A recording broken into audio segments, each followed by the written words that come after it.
पाकिस्तान ने जब cease fire के लिए हिंदुस्तान को फोन मिलाया तो हमको वो डायलॉग याद आया, जिंदगी झंड बा फिर भी घमंड बा। हाँ जी, पाकिस्तानी सेना की हर बार की आदत है, पहले कोचने आएगी आतंकवाद के थ्रू और उसके बाद जब भारत दो थप्पड़ खींच के देगा, उसको उसकी औकात में लाएगा तो सीधे कूद के वो अमेरिका के सामने गिड़गिड़ाने पहुंच जाएगा। कहेगा हे बाबू बचा लो हमको, हम तो गरीब आदमी है। अभी बीती रात ही तुमने हमको लोन दिलाया था कर्जा $1 बिलियन का, उस कर्जे से ज्यादा हिंदुस्तान ने हमारी जमीन पर ठोक के नुकसान कर दिया है। ऐसे कैसे चलेगा? हमारे यहाँ दाल रोटी का पैसा नहीं है और ऊपर से नुकसान होता जा रहा है। छोड़ दो बाबू। अमेरिका नहीं माना तो हिंदुस्तान के सामने मानवता का नाम लेकर सीजफायर की गुहार लगाई जाएगी। और ये तरीका आज का नहीं है, ये तरीका पुराना है। 1947 में पाकिस्तान ने कश्मीर में युद्ध किया, भारत ने खदेड़ा, फिर वही कहानी। 65 में हम लाहौर तक घुस गए थे, तब वही कहानी। 71 में उनके 93,000 सैनिकों के हस्ताक्षर करने वाली वो फोटो आज भी सोशल मीडिया पर है, तब भी वही कहानी। 99 में करगिल पहुंचे, हमने ठोक के मार के भगाया, तब वही कहानी। और 2025 में तो हमने इतिहास रच दिया। हम वो पहले देश बन गए जिसने किसी परमाणु शक्ति के घर में घुसकर उसके एयरबेस को तबाह किया, उसके घर में धुआं धुआं कर दिया। लेकिन पाकिस्तान की वही रिपीट कहानी है कि भाई साहब हर बार बड़े बड़े दावे, और जब भारत अपनी औकात में आए तो फिर हे बाबू छोड़ दो यार। हालांकि इस बार तमाम हिंदुस्तानियों के मन में एक टीस रह गई। टीस इस बात की, क्या पाकिस्तान को और सबक सिखाया जा सकता था? क्या जैसे इंदिरा गांधी ने पाकिस्तान को 2 टुकड़ों में किया था, वैसे प्रधानमंत्री मोदी के पास पीओके हमेशा वापस लाने के लिए मौका था? क्या जब पूरा देश लंबी शांति के लिए इस बार युद्ध को स्वीकार कर चुका था और यह मान चुका था कि पाकिस्तान पर इस बार अंतिम प्रहार करिए, ऐसा प्रहार कीजिए कि पाकिस्तान टूट जाए, तो क्या हमने फिर 47 वाली गलती अपना दी? या फिर इसको देखने का नजरिया बदल दें कि भारत ने अपना मिशन जो है वो बखूबी पूरा कर लिया? क्योंकि यह पहली बार था जब एक परमाणु संपन्न देश पर हमला किसी देश ने किया। हमने पहलगाम का बदला लिया, हमने कंधार का बदला लिया, हमने 26/11 से लेकर संसद अटैक का बदला लिया। हमने पहली बार आतंकवादियों को रोते हुए देखा। वो जो अजहर महमूद का लेटर आया था, वो बता रहा था कि हिंदुस्तान ने पाकिस्तान को कितना ठोका है। 9 आतंकवादी अड्डे हमने पहली बार तबाह किए, पाकिस्तान के एयरबेस तबाह किए, उनकी हवाई सुरक्षा को बेकार कर दिया। हाफिज और मसूद अजहर तो अगली बार सोचेंगे क्योंकि उनके खानदान को खत्म कर दिया। लेकिन सवाल फिर मन में आता है कि यार क्या सीज फायर तो हो गया, पाकिस्तान पर भरोसा कर सकते हैं? मतलब लक्ष्य फिल्म में एक डायलॉग था कि पाकिस्तान जब हारता है तो पलट के जरूर आता है, क्योंकि जिसकी पूंछ सीधी हो जाए वो पाकिस्तान नहीं है। और ये बात पाकिस्तान की सेना के लिए, उनकी आवाम के लिए नहीं है। पाकिस्तान की सेना की पूंछ सीधी नहीं होगी क्योंकि बिना मार खाए वो सुधर नहीं सकते। वैसे भी उनके जनरल साहब को कुछ महीनों में जाना है, तो हो सकता है फिर वो नापाक कोशिश करें। और इसीलिए सवाल है कि क्या इसका एक ही इलाज था, जड़ से उखाड़ फेंकना बिना किसी समझौते के? क्योंकि भारतीय सेना इस बार फ्रंट फुट पर खेल रही थी, बड़ा अच्छा मौका था, चढ़ चढ़ के मार रही थी, घुस घुस के मार रही थी। पाकिस्तान के अंदर से खौफ दिख रहा था। उनकी आवाम या मीडिया जो है वो भले ही सोशल मीडिया पर न्यू नॉर्मल दिखाने की कोशिश करे, लेकिन अंदर से फटी पड़ी थी। और इसीलिए बार बार उनकी शब्दावली जो थी वो थी जी भारत पर है पीस लिया, भारत पर है पीस लिया है, डोनाल्ड ट्रंप को फोन लगा ले, CNN पे बैठ के बकवास कर ले। ये सारी बातें चल रही थी। क्या भारत के पास मौका था? या फिर भारत सरकार ने जो फैसला लिया कि चलो ठीक है, जितना कूटना था कूट दिया, अब कूटनीतिक को प्राथमिकता दी जाए, इंडिया की ग्रोथ को प्राथमिकता दी जाए? क्योंकि हमारी मैसेजिंग तो स्ट्रांग हो गई, स्ट्रांग मैसेजिंग थी। आपने हमारे देश में पहलगाम में हमला किया, हमने आपके घर में घुसकर आतंकवादी अड्डों को तबाह कर दिया। आपने वापस पलटवार करने की कोशिश की, हमने आपको अच्छे से सबक दे दिया और आपके घर में घुसकर मारा। और इस बार इंडिया पहली बार घुस के मारा और इंडिया ओन करा था हमने घुस के मारा। पहला थप्पड़ हमने मारा इस बार, और जो पहला थप्पड़ मारता है उसकी अहमियत अलग होती है। पाकिस्तान रिएक्ट करना चाह रहा था, फिर हम और तेज थप्पड़ मार लेते। तो क्या ये कूटनीति ठीक है, या फिर ये एक युद्ध से पहले का एक सीज फायर है? कई बार थोड़ा समेटने के लिए, बटोरने के लिए भी सीज फायर होता है। हालांकि सीज फायर क्या ही है, 2 घंटे में फिर ये लोग आपस में मार करने लगे, हो सकता है फिर कुछ शुरू हो जाए। वैसे मीडिया ने स्पष्ट कर दिया है कि भाई साहब हम ये जो आप पर बैन वैन लगाया है इंडस वाटर ट्रीटी से लेकर आपको सोशल मीडिया से बॉयकॉट करने का, आपके नागरिकों को नफा दफा करने का, वो सब हटाएंगे नहीं। इसीलिए हमारी मांग कि देखो सरकार, कब ठोकना है, कैसे ठोकना है, या ठोकना है नहीं ठोकना है वो आपका फैसला है, लेकिन हम आपसे इतना कहेंगे कि अब इंडिया में पाकिस्तानी नागरिकों को जगह ना दी जाए। देश के अंदर भी पूरी तरह से सुरक्षा का माहौल बनाया जाए। जो पाकिस्तानी एलिमेंट है उनको थैंक यू किया जाए, और पहलगाम हमले में 26 भारतीयों की हत्या के लिए जो लोग जिम्मेदार हैं उनको खोज के ठोका जाए सार्वजनिक तौर पर। और अगर पाकिस्तान कभी भी भविष्य में आतंकवाद के जरिए या डायरेक्ट हिमाकत करने की कोशिश करे तो उसे फिर उसकी औकात दिखा दी जाए। वैसे पाकिस्तान को उसकी औकात दिख गई है, क्योंकि भारत का दबदबा जो है वो दिखा है। अब इस युद्ध के बाद क्या होने वाला हम आपको बताते हैं। इस युद्ध के बाद रूस के S-400 की डिमांड जो है वो आसमान पर जाने वाली। नहीं, वो पाकिस्तान जो बकलोली कर रहा था कि हमने S-400 खराब कर दिया, वो वाली नहीं। S-400 ने जिस तरह से पाकिस्तान की हालत खराब कर दी थी, फोन आया उसके लिए जाने वाला। दुनिया कहेगी भाई साहब S-400 खरीद लीजिए। पाकिस्तान के जो चीनी J-17 थे या HQ-9 रडार था, अब वो चीन के फोन की तरह उसकी कीमत खत्म होने वाली है। लोग कहेंगे भाई साहब ये चाइनीज माल है, युद्ध में चलता ही नहीं। भारत के जो हथियार है जिसमें आकाश है, समर है, तेजस है, इनको भी लोग खरीदने खूब आएंगे। अगले कुछ महीनों में पाकिस्तान के रक्षा मंत्री और फौज प्रमुख जो है वो आप देखिएगा धीरे से गायब कर दिए जाएंगे। अभी तो आएंगे सोशल मीडिया पर 2-4 दिन बकवास करने, लेकिन इसके बाद धीरे धीरे इन दोनों को हटा दिया जाएगा, क्योंकि एक्चुअली में इन दोनों ने युद्ध में डाला और दोनों ने पाकिस्तान को शर्मिंदा किया। दोनों ने शर्मिंदा किया। जिस तरह से भारत ने उनको पीटा है, दुनिया के सामने एक्सपोज किया है, और जिस तरह से उन्होंने गरीबी के बावजूद पाकिस्तान को युद्ध में झोंका है, पाकिस्तान के अंदर से उनका हिसाब किताब हो जाए। हालांकि ये सीज फायर सच कहे तो शिमला समझौते जैसा सीज फायर, मतलब दिल को खुश रखने का गालिब का ख्याल अच्छा है, कहने को सीज फायर है। ये वैसा ही है जैसे इंडिया और पाकिस्तान में शांति समझौता, जी वी आर पड़ोसी, we both want peace, but हम जानते हैं कि शिमला समझौते के बाद पाकिस्तान ने इंडिया को परेशान करने के लिए क्या कुछ नहीं किया। 1972 में शिमला समझौता हुआ था, इसीलिए हुआ था कि शांति के प्रतीक बात करेंगे, लेकिन ये कागज का पीस होता है, क्योंकि जमीन पर ऐसा नहीं होता।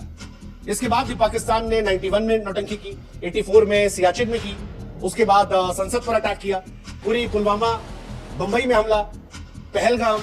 तो ये वैसा ही समझौता लगता है कि दुनिया के सामने कह दिया गया, लेकिन ये अस्थायी, अविश्वसनीय साबित हो रहा है। और ये इसका रीजन भी है। आप देखो सीजफायर के अनाउंसमेंट के 2 घंटे में ये दोनों देश फिर से उलझ गए। फिर भारत ने भी स्पष्ट कर दिया कि भाई साहब आपका पानी वानी जो है वो हम अब नहीं छोड़ने वाले। कुछ दिन में भारत डैम में बना के इनको टाइट कर देगा कि पानी नहीं देंगे तुमको, हम भूखा प्यासा मारेंगे। तुम देखो तो मोदी जी को अंडर एस्टिमेट कर रहे हो, ये लग रहा है ऐसा, और ये होगा भी, आपको दिखाई पड़ेगा, क्योंकि सीजफायर के 2 घंटे बाद हमला बताता है कि ये दोनों कितने गंभीर है सीजफायर को लेकर। मुझे ऐसा लगता है, हो सकता है मैं गलत हूं, लेकिन सीजफायर शिमला समझौते की तरह अस्थायी है। ये युद्ध विराम टिकाऊ नहीं है। पाकिस्तान भी कोशिश करेगा कि सैन्य क्षमता को वापस पुनर्जन्म दे और फिर आतंकवादी का युद्ध शुरू करे, और भारत इस बार मूड में है कि अगर तुम इतना मौका दोगे तो ऐसा तमाचा देंगे कि तुम जिंदगी में भूल नहीं पाओगे, 5 उंगली गाल पे छपी रहेगी। बट भारत इस बार प्राउड हो सकता है। प्राउड इसलिए क्योंकि ये पहला मौका था जब किसी परमाणु संपन्न देश पर हमला किया गया। इससे पहले कभी ऐसा हुआ नहीं। अब आप में से कुछ लोग कह सकते हैं कि भाई साहब ये थोड़ा ज्यादा आप कह रहे हैं, ऐसा थोड़ी ना है, ये लड़ाई तो पहले भी हुई है परमाणु संपन्न देशों में। अरे जनाब हुई है, जैसे इंडिया पाकिस्तान भिड़े थे 1999 में, क्योंकि इंडिया ने 1998 में परमाणु परीक्षण कर दिया था और उसी के आसपास पाकिस्तान ने भी किया था। उस टाइम लड़ाई हुई थी। रूस यूक्रेन का युद्ध चल रहा है। अब रूस परमाणु शक्ति है, यूक्रेन के पीछे जो लोग हैं अमेरिका, ब्रिटेन, वो भी परमाणु शक्ति वाले देश है। या चीन और भारत 1962 में या गलवान में जब भिड़े, चलो गलवान वाले मान लो दोनों परमाणु उसमें थे, लेकिन डिफरेंस है। और डिफरेंस ये है कि लड़ाई एक कोने के लिए हुई। चीन पहलगाम से आगे नहीं बढ़ा था, डोकलाम से आगे नहीं बढ़ा था, वहां पे लड़ाई थी। भारत और पाकिस्तान भी करगिल में जब लड़े थे तो केवल करगिल तक लड़ाई थी, द्रास से आगे हम नहीं जा रहे थे, हमने सारे फ्रंट नहीं खोले थे। लेकिन इस बार लड़ाई जो थी वो आर पार की थी। इस बार ड्रोन जो था वो रावलपिंडी में भी गिर रहा था, लाहौर में भी गिर रहा था, कराची में भी गिर रहा था, इस्लामाबाद में भी गिर रहा था, और पाकिस्तान भी यही कर रहा था। वो भी हमारे अलग अलग इलाकों को टारगेट करने की कोशिश कर रहा था। एक तो दिल्ली तक भेजने मूड में था, जिसके बाद हमने लाहौर से लेकर कराची और बाकी इलाका जो है धुआं धुआं कर दिया। तो इस दृष्टिकोण से अगर आप देखेंगे तो ये पहला मौका था ऑपरेशन सिंदूर, जब परमाणु शक्ति ने दूसरे परमाणु शक्ति के देश में हमला किया, और इंडिया ने ऑपरेशन सिंदूर के जरिए वो किया व्यापक कार्रवाई, आतंकवादी ठिकानों को निशाना बनाकर। जबरदस्त था ये कार्रवाई, जिगरे को दिखाती है, क्योंकि परमाणु युद्ध का जोखिम था। इस जोखिम को लेते हुए भारत ने साहस, रणनीतिक आत्मविश्वास के जरिए हमला किया। इस दुनिया में 9 देश है परमाणु शक्ति वाले, अमेरिका, रूस, ब्रिटेन, फ्रांस, चीन, भारत, पाकिस्तान, उत्तर कोरिया और इजराइल भी, जो मानता नहीं है लेकिन है। लेकिन इस तरह से घुसकर एक दूसरे में कभी हमला नहीं हुआ है। पाकिस्तान हताश है, परमाणु शक्ति तो है लेकिन वो हताश, निराश, परेशान है, क्योंकि 3 दिन में हथियार डाल दिए। सीज फायर के लिए जब उसकी साइड से फोन आया तो ये बता रहा था कि सेना और आतंकी ढांचा जो है टूट चुका है। भारत ने सख्त शर्तों के साथ सीज फायर स्वीकार किया, कहा कि भाई साहब जितने हमने आप पर बैन लगाए हैं, सैंक्शन, वो सारे चलेंगे। आगे कोई आतंकवादी हमला करोगे तो फिर कूटेंगे, भारत के खिलाफ कोई आतंकवादी कार्रवाई हुई तो फिर तुमको मारेंगे, कहीं से कोई ड्रोन या कोई हरकत आई तो फिर मारे जाओगे, और सबसे बड़ी बात, अगर इंडिया में कहीं आतंकवादी घटना होती है तो सबसे पहला थप्पड़ तुमको मारेंगे। ये वैसा ही है जैसा एक चोर को पकड़ के आप कह दो कि अगर शहर में कहीं चोरी हुई, गलती से भी हो गई कहीं, तो तुम्हें कूटे जाओगे, सबसे पहले उठा तुमको थाने में मारेंगे। और यही काम इंडिया पाकिस्तान साथ कर रहा है। और पाकिस्तान ये इसलिए मान रहा है क्योंकि उसकी मजबूरी है, उसकी आर्थिक स्थिति खत्म है, बेचारा वो लड़ नहीं सकता। आप ये मान लो इसीलिए 1971 में भी उसने समर्पण किया था, आज भी समर्पण कर, हालांकि तब तो फिर भी वो थोड़ा बहुत ताकतवर था। इस बार पैसा है ही नहीं, एक दिन पहले उसको कर्जा मिला है, अब वो अपना पेट पाले की सामान खरीदे, गोला हथियार कहां से खरीदे।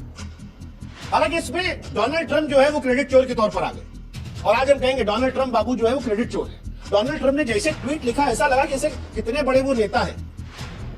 यही डोनाल्ड ट्रंप है, यही अमेरिका है जिनके उपराष्ट्रपति ने कहा था कि हमको कोई फर्क नहीं पड़ता, और बाद में कहा कि हमारी हैसियत नहीं है इसको रोकने की।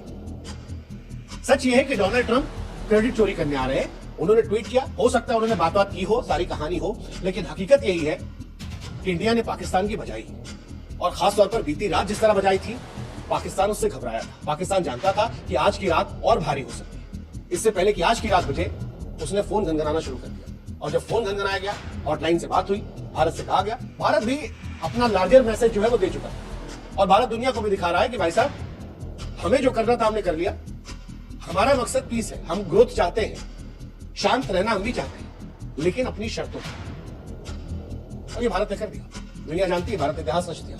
आप किसी परमाणु शक्ति संपन्न देश के घर में घुसकर उसको मार के चले आए और वो फिर भी लिबिल करता रहे, तो फिर ये तो आपकी जीत है। पाकिस्तान ने सब किया, दुष्प्रचार की कोशिश की, हमारे आपस में लोगों को लड़वाने की कोशिश की, सारी बातें कर ली, लेकिन हमने उसे ठोका, कायदे से ठोका, और स्ट्रॉन्ग मैसेज पाकिस्तान को दिया। और इसके लिए अगर कोई जिम्मेदार है तो एक सरकार और दूसरी हमारी सेना। और इसीलिए आज भारतीय फौज को हम हृदय से नमन करते हैं, हमारी थल सेना को हम नमन करते हैं, वायु सेना को नमन करते हैं, नौसेना को नमन करते हैं, हमारे देश के हर जवान को हम नमन करते हैं जिसने देश के आन शान की रक्षा के लिए सरहद पर डटकर दुश्मन को करारा जवाब दे दिया। आज भारतीय फौज पर हमें नाज है, और हम ये कह सकते हैं कि ऑपरेशन सिंदूर ने दुनिया को भारत की ताकत का परिचय, न केवल देश की सुरक्षा सुनिश्चित की, बल्कि हर भारतीय के सीने को गर्व से चौड़ा कर। और इसीलिए आज हम कह रहे हैं, इंडियन आर्मी आप है तो हम इस बात के लिए शुक्रगुजार हैं कि आप हैं। बाकी भारत का लक्ष्य शुरू से युद्ध करना नहीं, आतंकवाद